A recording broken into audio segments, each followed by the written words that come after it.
الحمد لله رب العالمين، وصلى الله وسلم على أشرف المرسلين وخاتم النبيين سيدنا محمد. وبعد، نعلم جيدا أن علم الإسلام حينما انتقل إلى هنا وكانت مصر محكومة حكم طبيعي كان الإسلام مطبقا، ولكنها بليت بالاستعمار، وللاستعمار جنود استوردوا لنا كثيرا من التقنينات فغلبونا. ولكنه حينما زال الاستعمار ظن الناس أن الاستعمار بكل ألوانه زال.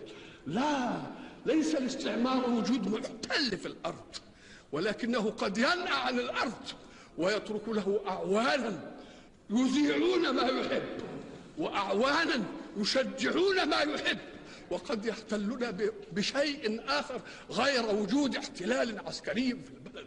ولذلك كان يجب علينا أن نتريث، وهذا التريث حفاظ على الشمعة.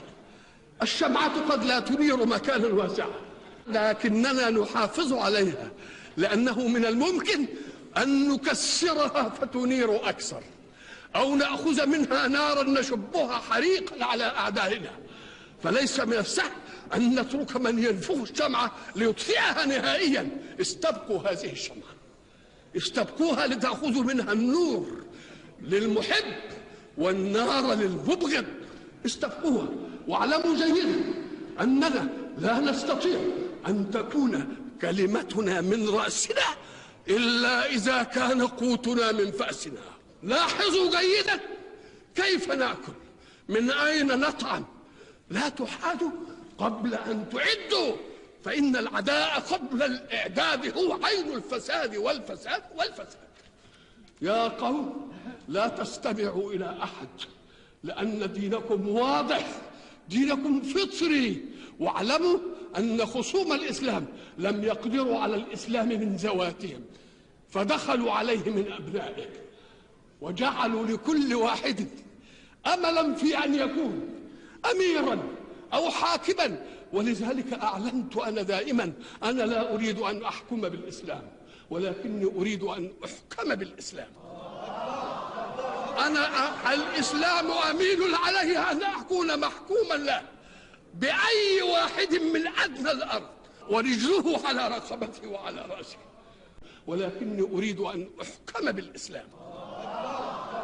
أنا الإسلام أميل عليه أن أكون محكوما له بأي واحد من أدنى الأرض، ورجله على رقبتي وعلى رأسي، ولكني أريد أن أحكم بالإسلام. أنا الإسلام أميل عليه أن أكون محكوما له بأي واحد من أدنى الأرض، ورجله على رقبتي وعلى رأسي. تلك هي المراحل. فأروني في مصر، مصر الكنانة، مصر الذي قال عنها رسول الله صلى الله عليه وسلم أهلها في رباط إلى يوم القيامة. من يقول عن مصر أنها أمة كافرة؟ إذن فمن المسلمون؟ من المؤمنون؟ مصر التي صدرت علم الإسلام إلى الدنيا كلها، صدرته حتى إلى البلد الذي نزل فيه الإسلام. هي التي صدرت لعلماء الدنيا كلها علم الإسلام. أنا أقول عنها ذلك هو تحقيق العلم في أزهرها الشريف. وأما دفاع عن الإسلام فانظروا إلى التاريخ.